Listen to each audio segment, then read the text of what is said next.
ತಂದೆಯಾಗಿ ತಾಯಿಯಾಗಿ ಮಮತೆಯಿಂದ ಬೆಳೆಸಿದೆ.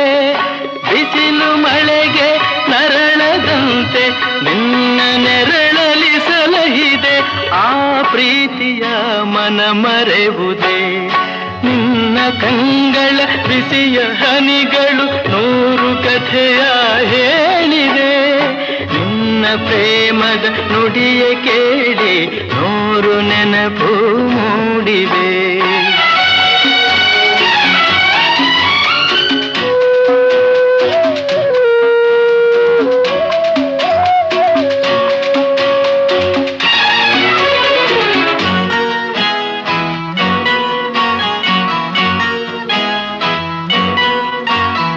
ಬಳ್ಳಿಯಂತೆ ಹಬ್ಬಿ ನಿನ್ನ ಆಸರೆಯಲ್ಲಿ ಬೆಳೆದೆನು.